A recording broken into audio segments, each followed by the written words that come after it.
Hər vaxtınız xeyir, hörmətli tamaşaçılar. Açıq söhbət analitik informasiya proqramının növbəti buraxılışı efirdədir. Hər zaman olduğu kimi bu gün də aktual məsələ ətrafında fikir mübadiləsi aparacağıq.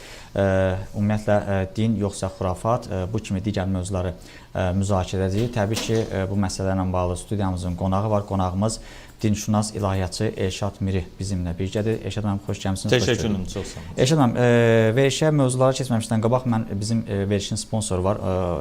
Tamaşaçılarımıza bir xatırlatma eləyək. Elşad Miridən Quranı sevdirəcək yeni əsər, Ali İmran surəsinin izahlı tərcüməsi. Quranda başa düşülməyən ayələr varmı? Quran Tövratı və İncili necə təsdiq edir? Allahdan qorxan, Allahı ürəkdən sevə bilərmi? Quranda kişilər qadınlardan üstün tutulurmu? Qurandakı şəhid, cihad, rəsul, qeyb sözlərinin mənası nədir? Bu kitabda bir çox suallarınıza cavablar tapacaqsınız. Kitabı 051 408 08 88 nömrəsinin WhatsApp-ına yazaraq və 012 408 08 88-ə zəng edərək əldə edə bilərsiniz. Elşad bəy, mövzularımız rəngarəngdir, bir çox sahələri əhatə edir. Elə birinci başlayaq İslamdan. Bir çoxları İslamın hələ də tam anlayışına, fərqinə varmırlar. Ümumiyyətlə, İslam onlar üçün nə deməkdir, onu tam müfəssəl olmurlar. Soruşmaq istəyirəm, İslam Azərbaycanda doğru tədris olunurmu? Bu məsələdən başlayaq, daha sonra digər mövzulara keçid alaq.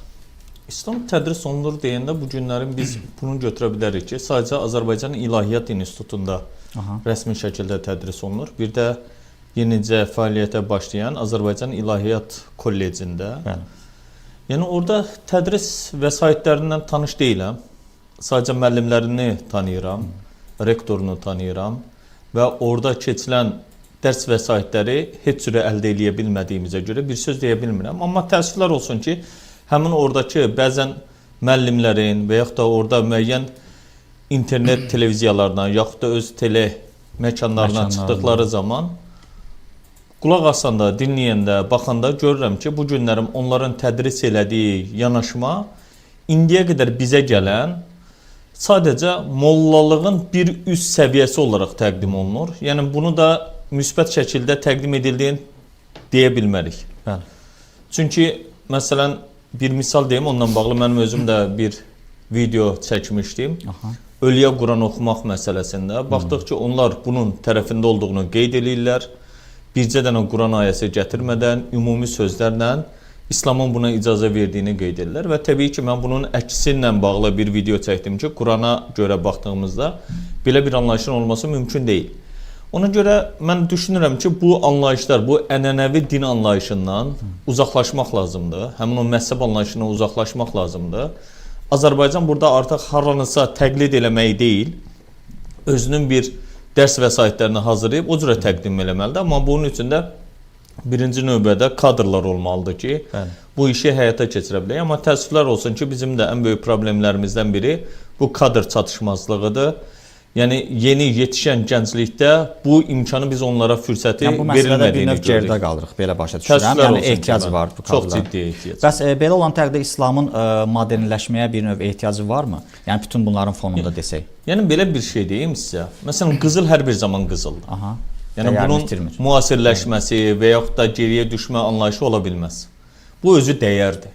Sadəcə olaraq, təəssüflər olsun ki, İslamla bağlı yanaşmada insanlar bəzən İslam adı altında istifadə olunan anlayışların özünlə bağlı problemlər yaradıbdılar. Məsələn, baxırıq ki, biri var Allahın göndərdiyi İslam var, din var. Bir də var Allahın göndərmədiyi, insanların Allaha öyrətdiyi din olaraq İslam var. Birincisində baxırıq İslam çox asandır. İnsanların həyatını problemə çevirmək deyil, əksinə insanların həyatlarında mövcud olan problemləri həll eləmək üçündür. Amma digərində baxırıq ki, heç bir problem yoxkən oturub dini söhbət elədiyimizdə bir-birimizlə bir problem ortaya çıxır və dost kimi yox, düşmən kimi ayrılırıq. Bu Allahın istədiyi din deyil. Bu Allahın göndərdiyi İslam deyil. Bu insanların uydurub adını İslam qoyduqları bir mexanizmdir, bir sistemdir. Maraqlıdır. Bir çox sosial şəbəkələrdə sizinlə bağlı mütəmadi yazılar dərc olunur və qeyd olunur ki, Elşad Miri yeni din yaradır. Yəni, bu doğru yanaşmadırmı? Yoxsa hər hansı bir söz xatirinə söz olubmu? Yoxsa yəni, həqiqətən bu belədir? Yox, belə bir şey demək təbii ki, mümkün deyil. Bu sadəcə olaraq şəxsə yönəlik olaraq bir iraddır. Mən nə bir din yaradıram, nə məzhəb yaradıram, nə də qruplaşma. Tam əksinə mən Hardan qaynaqlandı Eşad mən bu ifadələr? Mən insanları sadəcə olaraq Allahın dini olan Qurana səsləyirəm. Bəli, bəli. Və öz missiyamı, maarifləndirmə missiyamı davam elətdirirəm. Təbii ki, bunu qəbul eləyən də olacaq, eləməyən də. Çünki hər kəsdən hər şeyi qəbul eləmək mümkün deyil. Bu, bilirsiniz necədir? Bu, sadəcə olaraq ənənəvi din mənsubları görürlər ki, bu günə qədər onların bildiklərinin əksini deyirsinizsə, onlar deyirlər ki, bizim bildiyimiz İslam bu deyil. Yeni bir din kimi gəlir onlara. Ona görə onlar düşünürlər ki, bu yeni bir dindir. Amma bunu biraz araşdıranda görür ki, xeyr, bu insan əksinə yeni bir din deyil, mövcud olan dini anlayışdakı xurafatları, möfhumatları, bidət deyilən anlayışları bir kənara ataraq həmin o bulağın özünə çağırır. Yəni əsas mənbəyə çağırır, əsas dəyərə çağırır. Ona görə də bu yeni din deyil, sadəcə olaraq insanların bilmədən bəzən dedikləri ifadələrdir. Bəzən elə bu çıxışlardan əlavə sizin digər bir məsələlərlə bağlı da ifadələriniz olub ki, həcc ziyarəti ilə bağlı ki, həcc ziyarətinə xərclənən məbləği kasıb-küsublara, yəni versələr, təqdim etsələr daha yaxşı olar. Nəinki getmək, orada iştirak etmək. Bunu nə ilə izah etmək olar? Yəni bu yanaşma nədən qaynaqlanır? Yox, bunu bilirsiniz necədir? Bəzən kontekstdən çıxarılır. Yəni bu gün məsələ. hər kəs həcc ziyarətinə getmək üçün, yəni qeyd olunur, səhv etmirəmsə ki, insan ömrü boyunca üçün bir dəfə də, yəni həcc ziyarətini ziyarət etməlidir. Gedə bilməyənlər necə olacaq? O zaman onlar məsələlə bağlı, yəni bütün bunların fonunda bu yanaşma nə ilə bağlıdır, onu bilmək istəyərdik. Birinci növbədə biz bilməliyik ki, həcc nədir? Mahiyyətinə varmaq lazımdır. Çünki məsələn şəxsən mən də həccdə olmuşam, dəfələrlə umrə ziyarətində olmuşam və orada mənə də qəribə gələn bu olub. Ki məsələn mən gəldim, insanları ilk dəfə Kəbəni görməyənləri göz yumulu gətirirlər ki, Kəbəni görəndə ilk dəfə gözünü açırsan, dua edirsən, həmin anda etdiyin dualar qəbul olacaq. İkinci bir məsələ nədir? Baxıram ki, Kəbənin ətrafında təvaf edirsən. 7 dəfə dövr vurdum, buna təvaf deyirlər. Vurdum, nə oldu? Sonra ondan sonra gətirirlər bir dənə yumru bir yer var. Ona məqam-ı İbrahim deyirlər. Bu nədir? Baxırsınız ki, İbrahim peyğəmbərin ayaq izinin olduğu yeri sadəcə şüşələndirilmiş bir versiyasıdır. Cəmaat öpən kimi, yalayan kimi onu. Arxasında durub 2 rükət namaz qılırsınız orada. Orada da namaz qılmaqdan ötəri insanlar bir-birini tapdalayır. Qaradaş deyilən bir anlayış var. Baxıram ki, o qaradaşı öpməkdən ötəri insanlar bir-birinə zülüm verir. Baxıram ayrı vaxt qadın, kişi ayrı olmalı olduğunu deyən insanlar orada az qala qadın kişi bir-birinə yapışır. Ondan sonra baxırıq ki, orada Səfa Mərvə deyilən bir yer var. Orada qaçdın, gəldin. Ondan sonra saçından azmaz kəsdin. Sonra Mina deyilən bir yer var. İnsanlar yığırlar bir dənə çadıra. Bir çadırda onlardan insan az qala aralarında yarım metr bir məsafədə iyili, qoxulu və s. Mən fikirləşirdim ki, bu həqiqətən ola bilməz. Bu Allahın istədiyi bizdən həcc ola bilməz. Həcc sözünün özünə baxırıq ki, həcc sözü əslində bir mübahisə və yaxud da müzakirə mənasına gələn bir termindir. Quran-ı Kərimdə də həccə sözü keçir. Məsələn, İbrahim peyğəmbərlə Allah barəsində höccətləşən, mübahisə edən adamla bağlı gedir. Yəni bunu götürəndə görürük ki, burada başqa bir ayədə də keçir. Məsələn, Həccül Əkbər keçir. Ən böyük həcc deyə bilinir. Yəni baxırıq ki, bu böyük bir konfrans, beynəlxalq müzakirə yeri olan bir məsələni təəssüflər olsun ki, insanların müəyyən bir qədər vəsait toplayaraq göndərilməsi ilə əlaqəli bir ibadət kimi təqdim edilən bir biznesə çevrilir. Həmin o biznes nəticəsində nə olur? Məsələn, deyək ki, bu günlərim Azərbaycandan hardasa səhvləmirəmsə 6.000 dollara yaxın pul tələb olunur, həm də dollarla. Sonra orada gedib qalandan sonra da sizin orada qurban kəsməyiniz bura daxil deyil. Digər yeməkləriniz orada qaldığınız 20 gün müddətində ora daxil deyil, təkcə səhər yeməyi verirlər. Yaxud da ala biləcəyiniz digər zəmzəmlər və s. Baxıram ki, bunların heç biri İslamla əlaqəli olan bir məsələ deyil. Yəni buradan mən getdim, nə qazandım? İnsanlar turist kimi kim hara getmək istəyir özü bilər. İstəyir məsələn Miamiyə getsinlər, istəyir Maldivə getsinlər, istəyir Kəbəyə getsinlər, özləri bilər. Amma orada Quran-ı Kərimdə Həcc surəsində Allah İbrahim peyğəmbərə buyurur ki, əzzin, insanları dəvət elə et. Hər insanı demir, ən-nas deyir. Yəni müəyyən insanlara. Deyir ki, Azərbaycan hakimiyyətini, Azərbaycan iqtidarını təmsil eləyəcək bir şəxsin getməsi. Ola bilər ölkə başçısıdır və yaxud da ölkə başçısını təmsil edən şəxs gedəcək.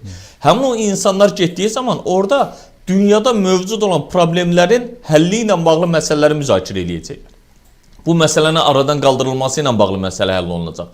Yoxsa ora gedən deyir ki, ayədən tərcüməsini çıxarlar ki, güvəndədir. Biz baxırıq güvəndə deyil axı. Minlərlə insanlar ölür. Məsələn, bir dəfə kran düşür, bir dəfə izdihamdan dolayı insanlar avtobus qəzaları olur. Dünyalarını dəyişirlər, adını da qədər, alın yazısı, tali qoyub bunun da üstündən keçirlər. Yaxud orada yüz minlərlə kəsilən qurbanlar və yaxud da gedən insan hərəsi bir qurban kəsmir ki, bəziləri də daha çoxunun deyir ki, ya pulunu ödəyirlər.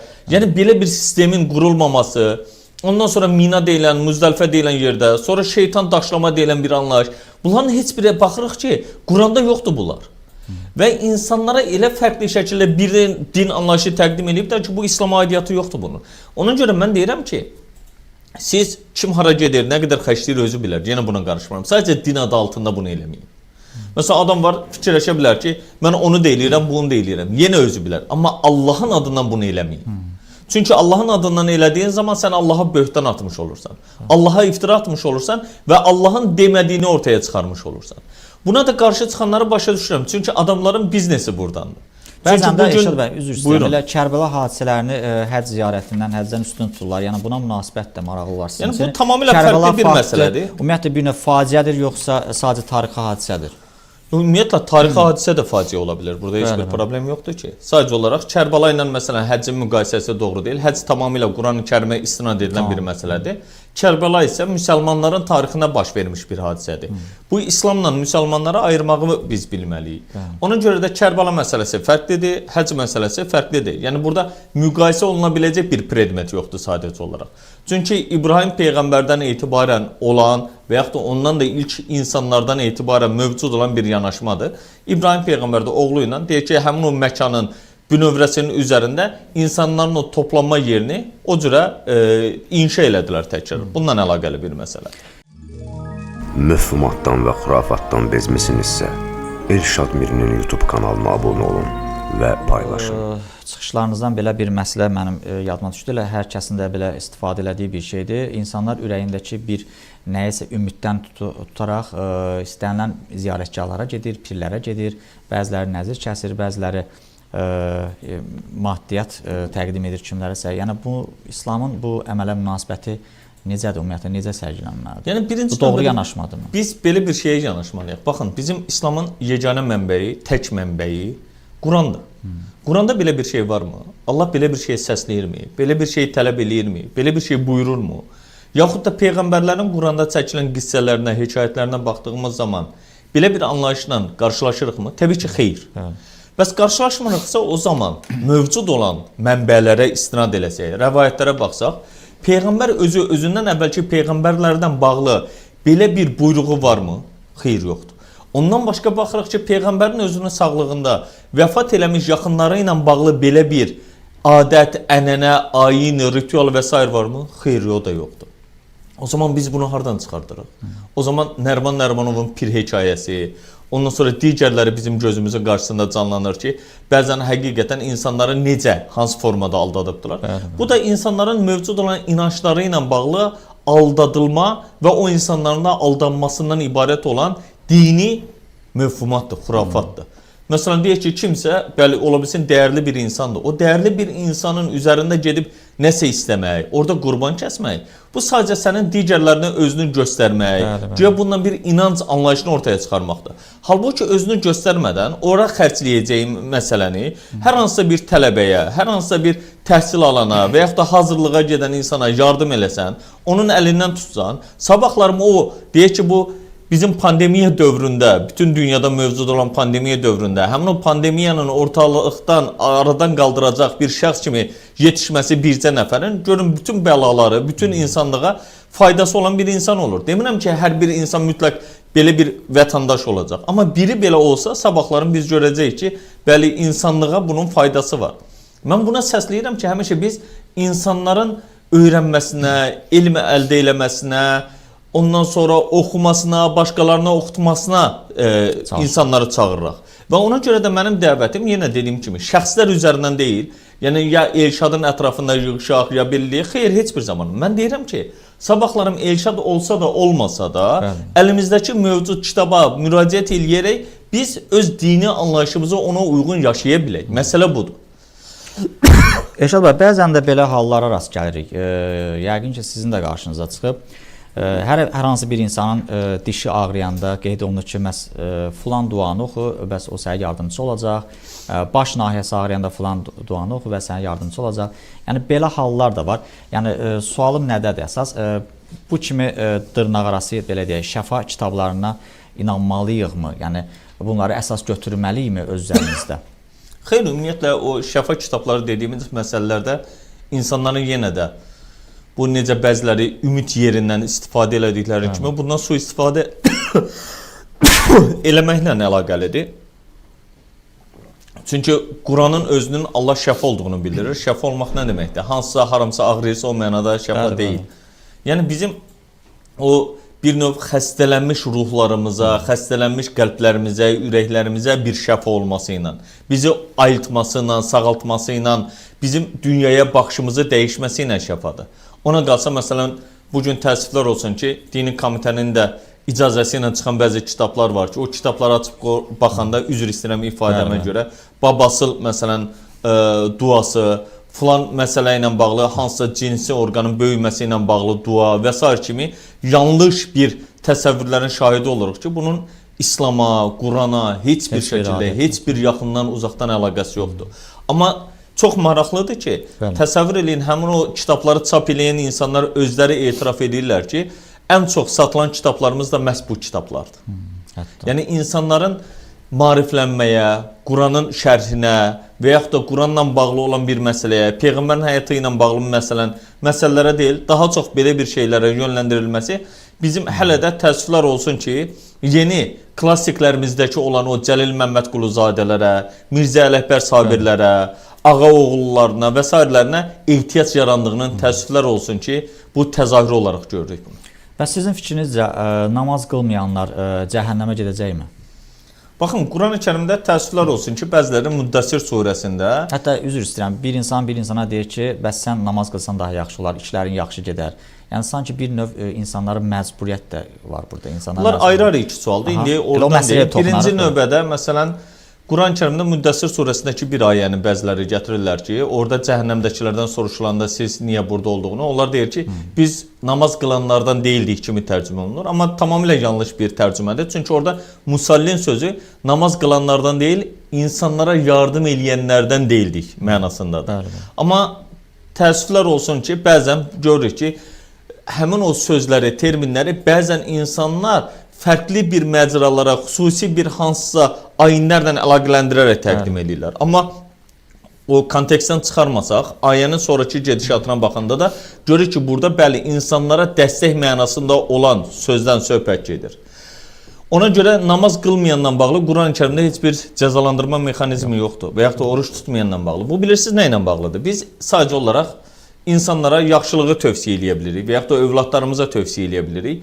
Bu tövsiyə nəticəsində o buna eləməsə, səhvləri eləsə, təbii ki, o özündən səhv nəticəyə gəlib, səhv bir həyat yaşayacaq. O və səhv həyatı da nəticəsində yenə də özü yaşayacaq. Allah bizə bunları bildirir. Məsələn, namaz qıldığımız zaman bizi yaradan bizi bizdən daha gözəl tanıyır. Namaz qıldığımız təqdirdə bu bizim xeyrimizə olan bir yanaşmadır. Həm psixoloji olaraq bir yanaşmadır, həm deyək ki, fizioloji olaraq bir yanaşmadır.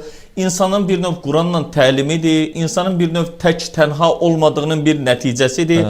Çünki müasir dövrümüzdə ən inkişaf eləmiş ölkələrdə belə, məsələn, Yaponiyanın özünü götürsək və yaxud da Qərb ölkələrində, Avropa ölkələrində müəyyən yerlərdə insanlar görür ki, tənhalığı yaşayırlar.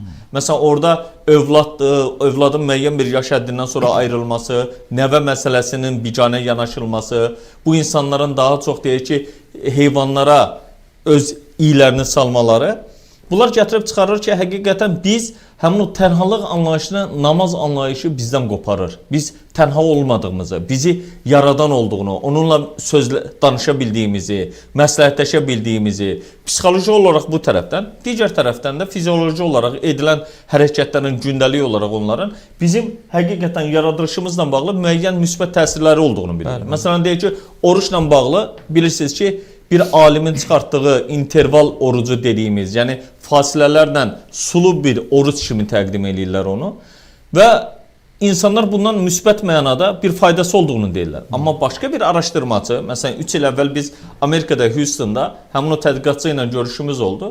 Onun apardığı tədqiqat nəticəsində milyonlarla dollar araşdırma vəsaiti ayrılmışdı o məsələdə.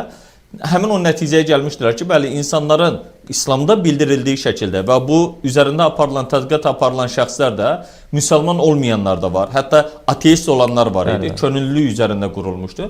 Və belə bir nəticəyə gəlinmişdi ki, insanın bədənində mövcud olan xərçəng xəstəliyinə qarşı mübarizə aparan hüceyrələrin daha aktiv olmasını, xərçəng xəstəliyi yaradan həmin o hüceyrələrlə müqavimətdə daha güclü təsir olduğunu ortaya çıxarmışdı.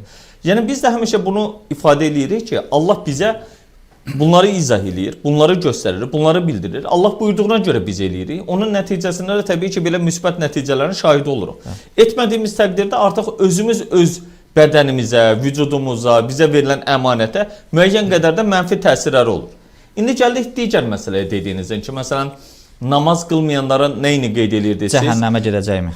Yox, cəhənnəmə gedəcək məsələsini dedim. Yəni o elə bir cəzalandırma mexanizmi olmadığını dedik. Yəni amma məsələn namaz qılanda məcburiyyət edirlər də insanlar tutaq ki, insanlara məcbur eləmək heç bir şəkildə doğru deyil. Məsələn mən deyirəm ki, bir adama bir insanın oruç tutub tutmadığını soruşur, çünki yanında yesə içsə biləcək. Birincisi sən onun xəstə olduğunu bilmirsən, ikincisi səfərdə olduğunu bilmirsən, üçüncüsü problemin olub olmadığını bilmirsən. Dördüncüsü də Allahın soruşacağı sualları sənə kim haqq verib ki, sən onun əvəzindən soruşursan. Bu bir. İkinci tərəfi də sənə ayrı vaxt orucluq olmasa və yaxud da namaz məsələsi olmasa, həmin o insanın neyinin olub olmadığını, hansı çətinliklərinin olub olmadığını soruşdunmu, araşdırdınmı, dəstək oldunmu, yardım elədinmi? Eləmədinsə bu sənin özünün olan problemindir. Ona görə heç kim heç kimə Allahın yerinə hökm vermək, Allahın soruşacağı sualları soruşmaq haqq və hüququ verilməyib. Ona görə bu məsələlərdə sadəcə biz bir yanaşı əgər yaxınlığımız olarsa bir-birimizdən gözəl bir şeyi əməl eləyərək vasitə, nümunə ola bilərik. Vəssalam. Bir zamanlar yəqin ki, yadınızdadır Eşad bəy, dəbdəbəli qəbir daşlarının yas mərasimlərinin keçirilməsinin qarşısının alınmasına bağlı məsələlər çox danışılırdı. Amma sonradan sanki burada bir növ fasilə verildi və artıq proses sanki yas ssenarisinə çevrildi. Yəni bu barədə düşüncələriniz nədən ibarətdir? Yəni bu görüntü xarakteri daşıyırdı, yoxsa başqa amillər var? Yəni bilirsiniz nətərdir? Mən sizə bir şey deyim burada, biraz bunu açıq danışmaq lazımdır. Birincisi bu mövzularla bağlı artıq danışmamağa çalışıram. Niyə? Çünki İslam ölülərlə deyil, dirilərlə maraqlanır. Quran da ölülərə göndərilmiş bir kitab deyil, dirilər üçündür. Biz sadəcə olaraq İslam deyəndə ağlımıza həmişə ölüm, yas, ehsan və s. gəldiyinə görə təəssüflər olsun ki, belə suallar hər dəfə aktuallığını qoruyur. Məsələn, digər tərəfinə deyim, qısa olaraq da buna da toxunum. Bu məsələ bu günlərim Qafqaz Müsəlmanları İdarəsinin tabeliyində olan din adamları deyim, din xadimləri deyim, həmin o sinifi üzərindən aparılan bir tədqiqatda. Amma gəlin özümüz görək də, məsələn biz də yaxınlarımız olduğu zaman, tanışlarımız olduğu zaman yas məclislərinə hamı kimi gedib bir kənarda oturanda müşahidə eləyə bilirik. Görür ki, məsələn ora gələn insanlar, məsələn mollaya qulaq asırlarmı? Xeyr. Orada sadəcə olaraq yemək gəlir, içilir, sonra bir-birini xeyli vaxtı görməyən insanlar bir-birlərlə dərdləşirlər, söhbətləşirlər və sağollaşıb ayrılırlar. Amma ondan sonra oradakı insanlara baxırsınız ki, orada namaz vaxtı olanda oradan mollaların dediklərindən qulaq asandan sonra məscidə mi gedirlər? Xeyr. Mən məsələn oradan elə olub ki, namaz vaxtı olduğuna görə bəzən yas məclisindən çıxıb məscidə getmişəm, məscid bomboş. Ora yığılan insanların ora %1-i belə gəlməyib. Yəni ona görə deməli bu yas məclisləri bir biznesdir. Din adı altında həyata keçirilən biznesdir. İnsanlar da sanki öz yaxınlarını bu şəkildə həyata keçirildiyi təqdirdə o tərəfə daha xeyirli, daha yaxşı yola salacağını düşünür və yaxud da bunu elədiyi təqdirdə orada cənnətlik olacağını fikirləşir. Yaxud da deyir ki, deyilmədən özünü digərlərinə göstərməyə cəhd eləməyin başqa bir adıdır. Ora gələn insanlar da həmin adamın statusuna görə, məsələn bir də görürsünüz tanıdı, tanımadı, orada biləcək, bilməyəcək. Həmin orada gəlib sadəcə kimlərdənsə görüşmək, görünmək, bu məsələni həyata keçirib gedirlər. Bu günlər bunu həyata keçirən insanlara baxın, çox böyük bir biznesdirlər. Bəzən iyanə adı altında burada o qədər vergilərdən də yayınmalar olur ki, bunları heç kim də gün üzrə çıxara bilmir, araşdıra bilmir, bunu mətbuata qeyd eləmirlər. Amma İslam dinində dediyim kimi bunların heç birinin əhəmiyyəti yoxdur. İslam dinində məsələn olduğu zaman bilirsiniz ki, bizim Naxçıvanda çox gözəl bir ənənə olmuşdu. Mən də orada olarkən bunun şahidi oldum. Yas məclisindən insanlar çay süfrəsi sadəcə açılır. İnsanlar gəlir, oturur, söhbət eləyir, bir-birini dinləyirlər. Ondan sonra da dağılışıb gedirlər. Yoxsa o boyda həngamənin qoparılmasına heç bir ehtiyac qalmır. Çünki bizim bölgələrimizə gedin, bir nəfər dünyasını dəyişir. Dəyişəndən sonra o bilmir ki, o dünyasının dəyişənlə bağlı öz hüznünü yaşasın, yaxud da dərhal həmin gün artıq sabahlarım inək harda kəsiləcək, harda çadır qurulacaq, nə bilim, bunların üzərində gedirlər. Yəni bu hətta bəzən elə olur, imkanı olmayanlar kimləsə zəng eləyib borc almaq olsun və yaxud da hətta buna görə başdaşı qoymağa görə kredit götürənlərin belə olduğunu şahid oluruq. Nəyə lazımdır bunlar? Dəbdəbəli başdaşlar. Nəyə lazımdır bunlar? Varmı İslamda belə bir anlayış? Bu günlərim həqiqətən Peyğəmbərin özünün sağlığında olan həmin o qəbir daşları ilə bağlı mənbələrə müraciət elədiyimiz zaman belə bir şeyə rast gəlirikmi? Xeyr, heç biri yoxdur. Deməli bu bizim İslam adı altından özünü müsəlman adlandıranların müsəlman kimi görünmələrinin yanlış bir təzahüründən ibarət olan bir yanaşmadır. Bu gün İslam ölkələrində hələ də qadınların hicaba görə təzyiqlərə məruz qalması prosesi gedir. İstəyərdim bununla bağlı da fikriniz bizim üçün maraqlıdır. Yəni bu bir növ Allahın hökmüdür, yoxsa dinin yanlış şərhi kimi qələmə verilməlidir? Mən indi bu məsələ ilə bağlı konkret bir şey deyə bilməyəcəm. Niyə? Onu da qeyd edeyim. Çünki mən özüm Quran tərcüməsinin üzərindən illərdir işləyirəm. Yəni o mövzuya gəlib çatmamışam. O məsələdə bilirsiniz ki, Quran-Kərimdə 2 yerdə keçir. Biri Əhzab surəsində, bir də Nur surəsində.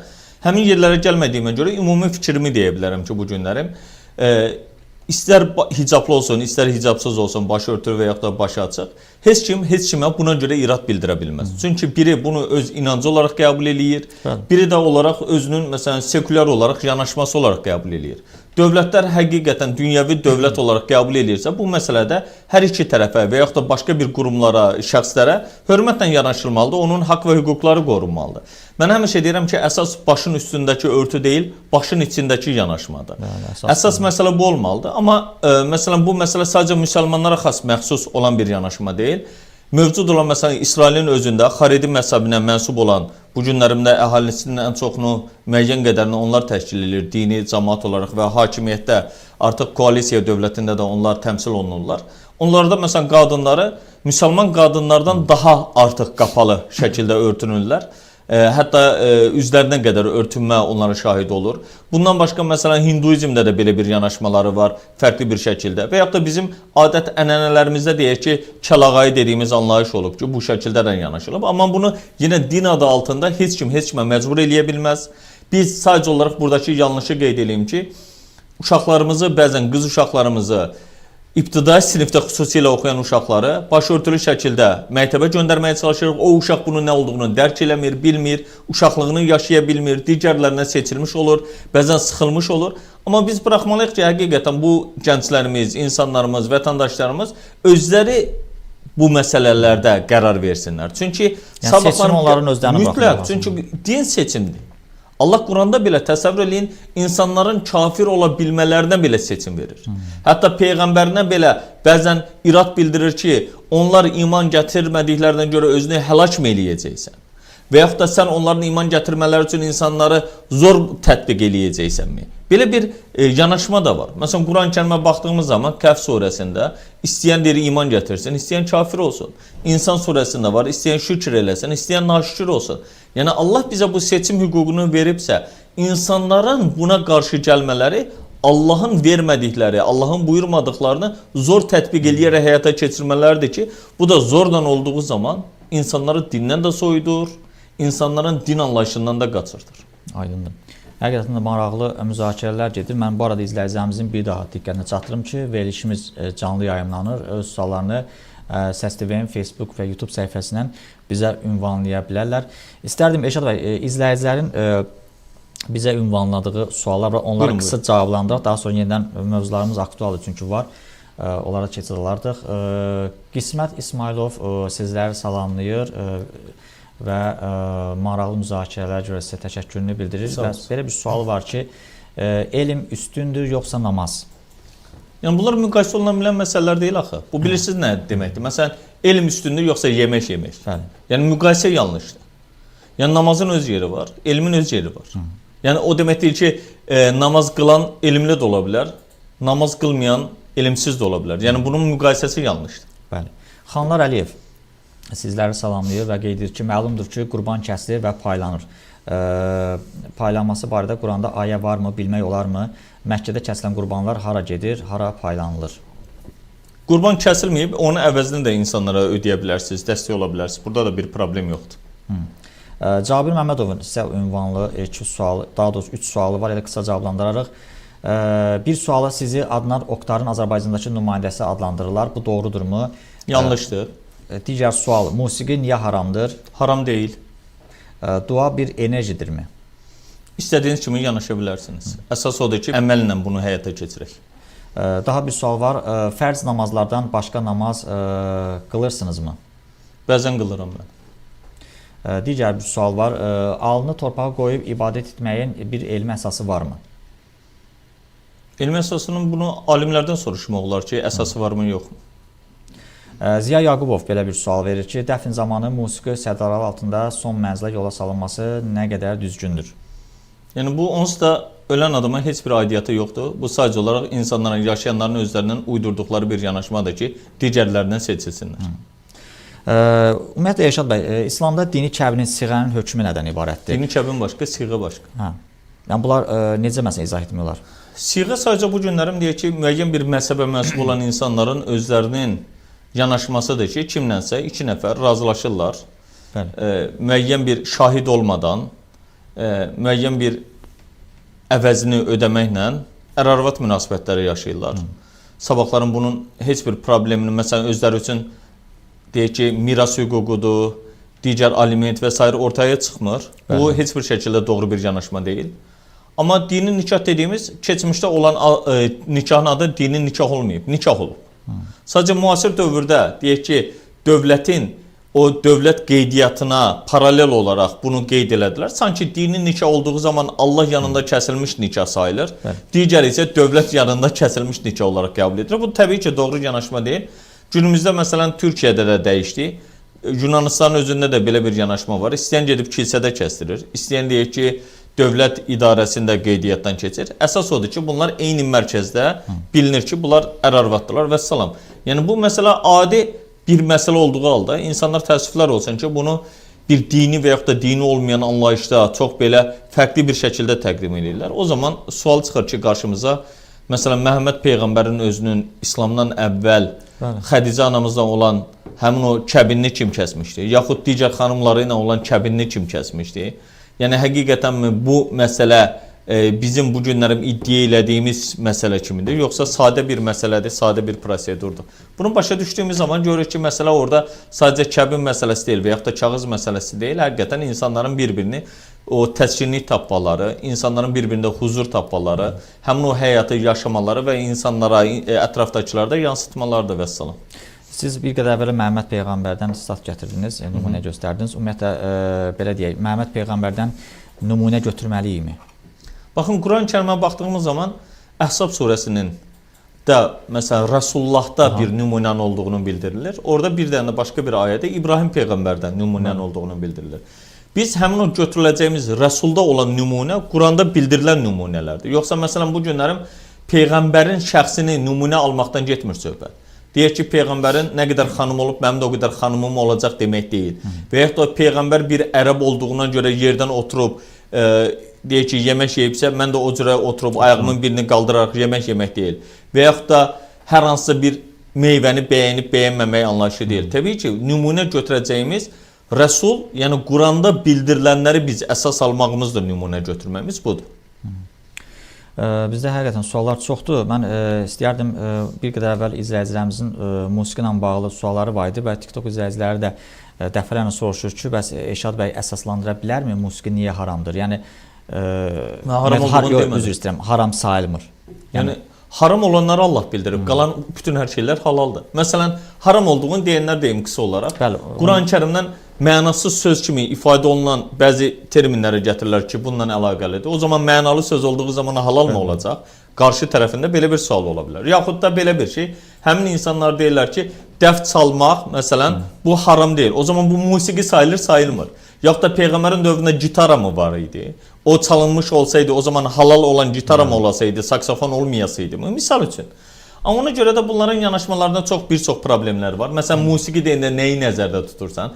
Heyvan səslərindən əldə edilən bir məsələ və yaxud da musiqi sayılırmı? Yoxsa hər hansısa bir simli musiqi aləti olduğu zaman mı haram sayılır? Bunların heç biri yoxdur. Adamlar məsələn heykəl çəkməyə haram heykəl düzəltməyə, heykəl tıraşlığa haram olduğunu bildirir. Və yaxud da deyək ki, şəkil çəkməyin haram olduğunu bildirir. Adam təsəvvürün kameranın qarşısında dayanıb, kameranın qarşısında adi fotoaparatla şəkil çəkməyin haram olduğunu bildirən insanlara biz başqa nə ad deyə bilərik ki, bu insanlar hələ də 1 saniyəlik video görüntünün neçə kadrdan ibarət olduğunu bilmirlərsə, bunun bir görüntülər olduğunu bilmirlərsə, bu adamların deməli ki, məsələyə yanaşmasında biraz narahatçılıq var. İzləyicinin daha bir mütəmadi verdilər sual ki, Elşad Miri niyə debata getmək istəmir, niyə debat etmir? Mən debat dəfələrlə eləyirəm, İlahiyyat Universitetinin rektoru ilə də təzəlicə. Əsasda Samini qeyd edirlər, Sami ilə niyə debata çıxmır? Yəni o, bəzi şəxslərlə debat eləyib eləməmək mənim şəxsi yanaşmamdır. Əxlaqlı olan insanlarla mən hər bir zaman debata da çıxmışam və bu da mənim seçimimdir. Heç kim məni məcbur eləyə bilməz ki, kimlənsə debata çıxırsan və yaxud da çıxa bilmirsən. Bu mənim şəxsi düşüncələrimdir. Yəni biz insanların imkan vermirik ki, hər ona qalsa mənim üçün baxın yüzlərlə debata çağıran var. Yəni mən hər kəsi durub araşdırıb onlardan debata çıxacaq, məsələn özümü istəmirəm, buna uyğun olaraq da bilmirəm. Amma Azərbaycanın deyək ki, ən deyək İlahiyyat İnstitutu varsa, İlahiyyat İnstitutunun qurucu rektoru ilə keçən dəfə canlı yayında da rektorla debatımız oldu. Hər kəs də gördü. Yəni bu insanlar sadəcə bilirsiniz necədir? Bəzən o debatlarda nə isə öyrənməyə çalışmırlar. Sadəcə olaraq kimin kimə üstün gəlib, gəlmədiyini görmək istəyirlər. Yəni məsələ budur ki, həmin o debatlardan biz nə öyrəndik? Bizə faydası nədir? İnsanlığa faydası nədir? Dinimizə faydası nədir? Biz Qurandan nə isə orada öyrəndikmi? Yoxsa filankəs bunu dedi, o onu dedi. Nəticə nə oldu? Bir fayda yoxdursa, yalandan bunu müzakirəyə çıxarmaq, yaxud da tanınmış bir şəxslə debata çıxmaq çox istəyən olur və bu onun özünün reytinqini artırmış olur. Tanınmış insanın reytinqini əksinə mənfi təsir eləyir ki, özündən aşağı bir insandan reytinqə debata çıxmış olsun. Bu da elə bilin ki, bilirsiniz necədir? Mən universitet müəlliminin hər hansısa bir ibtidai sinifdə oxuyan bir uşaqla debata çıxmasını müqayisə eləməyimiz nə qədər doğru olar? Ona görə bu cürə yanaşmalı. Aydındır. Murad Adiloğlu belə bir sual verir ki, Quran-ı Kərimdə içki haram yazılıb, ümumiyyətlə içki haram sayılırmı? Bəli, Quran-ı Kərimə görə içki haramdır, orada ismun gedir, onların böyük günah olduqlarından qeyd olunur. Ona görə bütün içki növləri bura daxil olan bir məsələdir. Digər izləyicinin sualı var, ərəb dilini bilməmək, Quranı orijinal dildə oxuya bilməmək günahdır mı? Xeyr, heç bir zaman günah deyil. Burada belə bir qəbahət də yoxdur. Sadəcə olaraq əgər bu sahədə ixtisaslaşmış istəyirsinizsə, məsələn biz dinlər tarixçisi olaraq bizdə Latın dilini, heroqlifləri və yaxud da İbrani dilini öyrənməklə bağlı da dərslər olur. Biz bunları düzdür, insanlara qeyd eləmirik. Çünki Azərbaycanda qədim Qrek dili, məsələn Yunan dili istifadə olunmursa və yaxud da Latın dili istifadə olunmursa, həmin o arxaik dillər olaraq bunu ortalığa çıxarmaq mənası nədir? Amma Quranla bağlı əgər bir nə isə öyrənmək istəyirsə, bəli, o dili də bilməyiniz mütləqdir. Bəzən Elşad bəy, mütəmadi belə ifadələr işlənilir ki, bəs mən artıq vaxtım yetişib o dünyaya gedirəm, yəni mənim orada yaxşı olacaq, cənnətdə olacağam. Ümumiyyətlə, o dünya deyilən bir anlayış varmı? Yəni bizi nələr gözləyir? Yəni bu insanların beynindən necə yeridilib? Yəni bunu istəyərdik izahını verəsiniz bizə. Bilirsiniz necədir? Bunu mənə və yaxud da ki, elə digər sualım cənnət cəhənnəm məsələsini də elə izah edərsiniz bizim üçün, yəni insanlar bilsin. Burada belə bir məsələ var ki, məsələn qızım uşaq vaxtı o da bunu soruşurdu. Bəli. Məsələn görürdü ki, saçımda ağ tük var. Bəli. Artıq bunun bir period olduğunu başa düşür və o bir dünyanın olub-olmadığını ağlayaraq soruşmuşdu. Əgər bu dünya varsa, bəli, o biri dünya da var. Amma o biri dünya dediyimiz nədir? Məsələn, bizim özümüz başqa bir dünyadan gəlirik, ana bətnindən. Ana bətnini nə qədər xatırlayırıq, bu başqa bir şeydir. O da bir dünyadır. 9 aylıq deyək ki, ömrümüz var və yaxud da 6, 7, 8, 9 aylıq bir ömür yaşayırıq orada. Dünyaya gəlirik. Gələndən sonra bu dünyada da hər nə qədər yaşasaq da, bir gün mütləq sonlanır. Mütləq biz həqiqətən o biri dünya dediyimiz anlayışa mütləq gedəcəyik. Yəni, bu adicə iş yerimizdə və yaxud da yaşadığımız cəmiyyətdə, dövlətdə elədiyimiz yaxşılıqlara görə mükafatlandırıldığımız kimi etdiyimiz səhvlərə görə cəzalandırıldığımız kimi, bu dünyada da elədiyimiz bəzən heç kimin bilmədiyi və yaxud da cəzasını və yaxud da mükafatını görmədiyimiz məsələlərlə bağlı da Allahın buyruqlarına uyğun yaşadığımız təqdirdə Allah da bunların cənnət və yaxud da cəhənnəm olaraq adlandırır. Cənnət mükafatlandırılma yeri, cəhənnəm də həmin o cəzalandırılma mexanizmidir. Bunu qeyd edir. Təbii ki, bunların olduğunu inkar eləmək özü absurddur. Nəyə görə? Misal üçün deyək ki, həmişə verdiyim misallardan biridir bu. Norveçdə adam çıxır 73 nəfəri qətlə yetirir və bu günlərim o qətlin nəticəsində adam otel tipli bir həbsxanada deyək ki, azadlığı müəyyən mənada məhdud olunur. Amma buna baxmayaraq onlayn universitet oxuyur, yeməyi, içməyi, həmin orada öldürülən vətəndaşların valideynlərinin vergilərdən əldə edilən vəsaitlə ödənilir. Yaxşı, bu ədalətdirmi? Belə bir ədalət görməyimiz mümkündürmü? Xeyr, bu da mütləq bir ədalət deyil. Yaxud da deyək ki, Amerikanın 36 ştatında ölüm hökmü var və bunlar da müxtəlif formatlarda həyata keçirilir. Deyək ki, 73 nəfəri öldürən bir insanı orada ölüm hökmünə cəzalandırılsa belə, bu bir nəfərin əvəzinə əvəz olacaq. Bəs 72 nəfərin o cəzası harda qalacaq? Bu da ədalət deyil. Ona görə belə bir anlayış var ki, bugün bəzən insanlar öz varidatına görə, bəzən öz gücünə görə, bəzən cəmiyyətdəki mövqeyinə görə ədalətsizlikləri eləyərək bu dünyadan köçüb gedirlər. Amma sonrası nə olacaq? Sonrası da təbii ki, bu məsələni Allahın bildirəcəyi şəkildə dediyim kimi, ya cəzalandırılması var, ya da qarşı tərəfin mükafatlandırılması var. Bununla bağlı bir mexanizmdir. Adı da və cənnət və cəhənnəmdir. Ona görə bizim artıq, çünki hələ nə qədər bizim imkanımız da olsa, bu dünyada çox yaşadığımız bəlli deyil. Olmayıb elə bir şey ki, nə qədər yaşaya bilərik. Bu dünyanı tutub gedəmirik. Mənim dediyim hər bir şeyi belə bu dünyada qoyub gedirik. 70 il, 80 il yaşayan insanlara belə öz ömürlərini xatırlatsalar belə, danışsalar belə, baxırsınız maksimum danışa biləcəkləri müəyyən bir gün və yaxud da 2 gün qədər danışa biləcəkləri məsələlərdir. Çünki insanların əsasən yadında qalan xatirələrdir, insanların yaşadıklarıdır. Bunlar da gündəlik, əgər sizin həyat tərziniz eyni minval üzərinə gedirsə, bir yeniliklərdən, bunu sabah övladınıza və s. da danışmaq mümkün deyil. Ona görə də hər birimiz, məsələn, mən özümə bunu daha çox xatırladıram hər gün ki, axirət var, unutma. Yəni, eləyəcəyimiz hər bir əməlimizə görə cavab verəcəyik biz. Yəni, ona insanlara da buna səsləyirik ki, biz bu dünyada, yaşadığımız dünyada düzgün toxumları səpək ki, onun nəticəsini, onun məhsulunu o tərəfdə daha gözəl şəkildə ala bilək.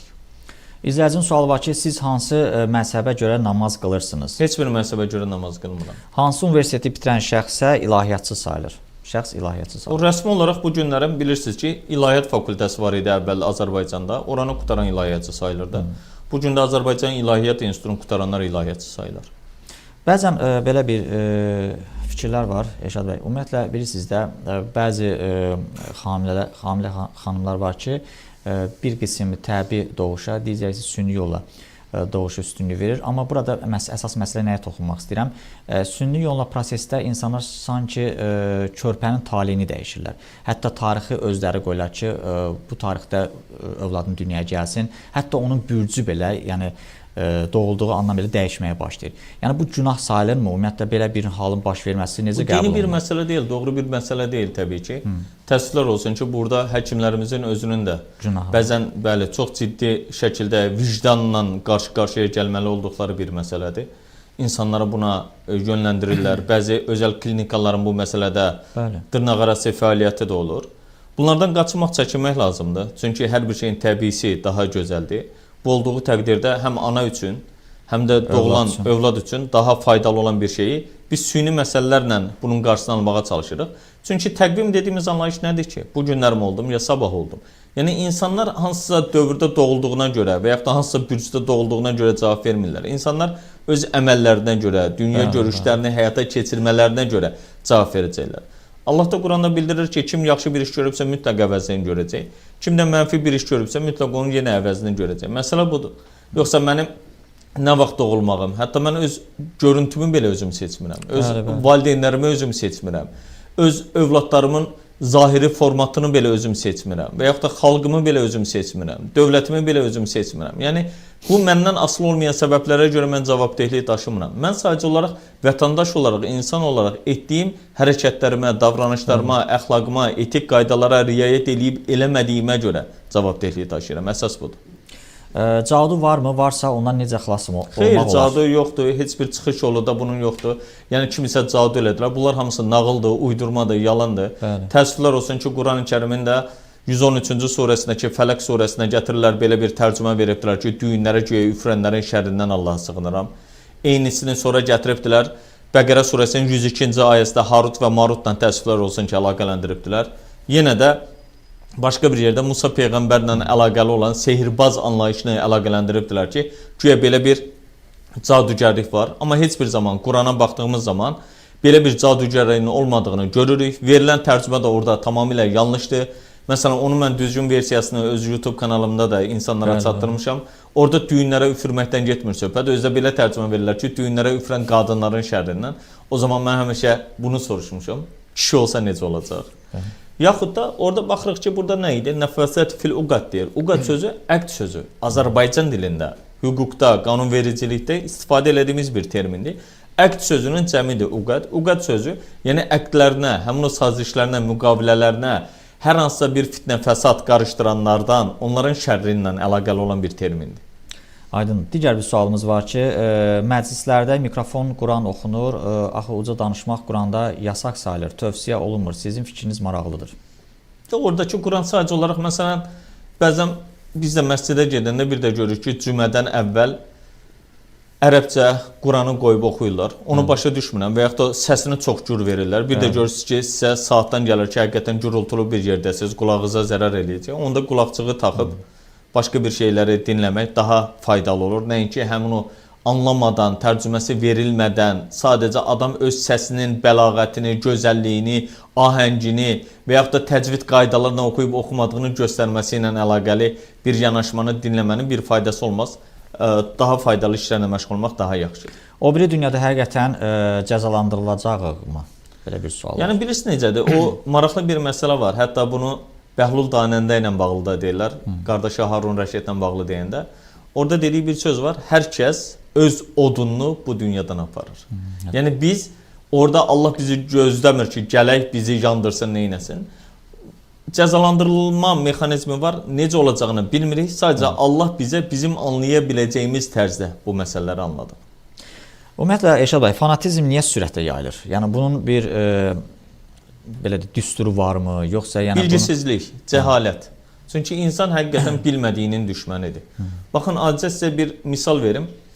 Biz dostlarımızla bir yerdə oxuduğumuz uşaqlar var. Hərəsi indi deyək ki, bir yerdə ixtisas sahibidirlər, mütəxəssisdirlər. Məsələn, keçən dəfə bir 30 il sonra bir sinif yoldaşımın yazıb mənə ki, səsli bir xarici ölkədə cərrahdır, həkimdir. Onun qeyd elədiyi ki, Elşad, mən sənə əvvəllər ciddi qəbul eləməmişdim bəzi yanaşmalarını. Fikirləşirdim ki, Elşad da deyir, bir yerdə yatıb böyüdüyümüz uşaqları. Axırda dedim, mən araşdırmağa başlayandan sonra həqiqətən daha bir yüksək səviyyə olduğunu gördüm və sənin dediklərini qəbul edirəm və səndən dedi, bu günlərə qədər danışdığım məsələlərə görə halallıq istəyirəm və mən bu çox duyğulandırmışdı bu söz. Fikirləşirəm ki, bu sözü mən hardan gətirirəm? Məsələn, biz Peyğəmbərlə bağlı həyatına baxdığımız zaman görürük ki, Peyğəmbərimizlə bağlı belə bir onu əziyyət verən insanlarla bağlı onların cəzalandırılmasının tələb edilməsinə Peyğəmbərin dediyi bir söz olur ki, onlar cahildirlər, bilmirlər. Bilməyən insan belə fanatik olur.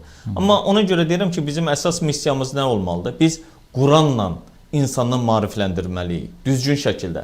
Yoxsa insanların bu günlərim, ay o belə dedi, bu belə dedi kimi cılız söhbətlərə deyil, daha geniş, insanların faydasına olacaq, insanları öyrədəcək, insanların əldə eləyəcəyi maraqlı məlumatlarla öyrətməliyik ki, biz o yanlışlardan insanlarımızı qutaraq. Çünki qutarmadığımız təqdirdə bəzən təəssüflər olsun ki, bəzi insanlar namaz qılmayanın hökmü ölümdür kimi fətvalara gətirib verənlərin ardınca gedəcəklər.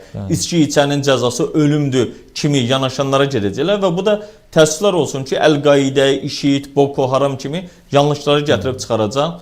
Yanlış bir cəhalətdir. Necə deyim, fanatizmdir dediyiniz kimi. Şəlalə Maqsudovanın belə bir sual var ki, xahiş edirəm Elşad bəyə belə bir sual verin ki, insan ölərkən şəhadət gətirməyi vacibdirmi? Məsələn, təəssüflər olsun ki, Quran-Kərimdə Yusuf surəsi var, 12-ci surə. Yusuf surəsinin axırıncı ayəsindən də belə bir tərcümə veribdilər ki, ey Allah, məni müsəlman olaraq öldür. Biz orada müsəlman olaraq ölməkdən getmir əslində söhbət. Biz müsəlman olaraq yaşamaqdan gedirik. Müsəlman nədir? Müsəlman sülhü və əmin-amanlığı, barışı bərqərar edən insan deməkdir. Yoxsa gözü yumulu şəkildə təslim olan mənası verirlər, bu doğru deyil. Ona görə də biz müsəlman olaraq yaşamaq əsasdır və necə yaşayırıqsa, təbii ki, o biri dünyada da ona görə cavab verəcəyik. Yoxsa ölüm anında dediyimiz bir dənə sehirli sözə görə cənnətlik və yaxud da cəhənnəmlik olmaq kimi bir məsələ olması mümkün deyil. Çox saylı suallardan biri də ki, astral səyahətlə bağlıdır ki, yəni belə bir ümumiyyətlə məsələ varmı? Xeyr, belə bir məsələ yoxdur. Bu iddianı eləyənlərin özlərindən də biraz şübhə ilə yanaşırlar. Son sualımız var. Quran əsaslı dövlət mümkündürmü? Xeyr, Quranın əsas məqsədi dövlət qurmaq deyil. Tam əksinə, Quranın əsas məqsədi hansı sistemdə, rejimdə yaşayırıqsa yaşayaq, ləyaqət əhlinə işi vermək, məşvərətlə məsələləri çözmək, ədalət mexanizmini bərqərar eləmək və insanlara insan olduğuna görə dəyər vermək, yaxınların əleyhinə olsa belə haqdan, ədalətdən uzaqlaşmamaq, yaxşılığı insanlara buyurub mənfiliklərdən çəkindirmək bu olmalıdır. Yəni, İslamın istədiyi bizdən budur. Yoxsa xüsusi bir hansısa rejim, hansısa dövlət qurumu neyniyim mümkün deyil. Adına bu günlərim İslam dövləti deyənlərin də bəzən müsəlmanların yanında deyil, başqa müsəlmanlara düşmən olanların yanında olduğunu təəssüflər olsun ki, yaşayaraq görmüş bir xalqıq. Rəşad bəy, təşəkkür edirik sizə. Çox sağ olun. Dəvətimizi qəbul etdiniz, dəyərli vaxtınızı ayırdınız, studiyamıza gəldiniz, suallarımız ətrafında dolğun məlumat verdiniz, minnətdarıq sizə. Mən bu arada bir daha izləyicilərimizin diqqətinə çatdırım ki, bugün biz dini məsələlərdən, ümumiyyətlə din yoxsa xurafat kimi məsələlərə aydın gətirməyə çalışdıq. Bununla bağlı məsələn, studiyamızın qonağı var idi. Qonağımız dinşünas, ilahiyyatçı Elşad Miri bizimlə birgə idi. Bizim verilişə isə Clean House təmizlik vasitələrinin sponsorluğu ilə baxdınız. Bizdən isə bu qədər. Sağ olun, salamat qalın.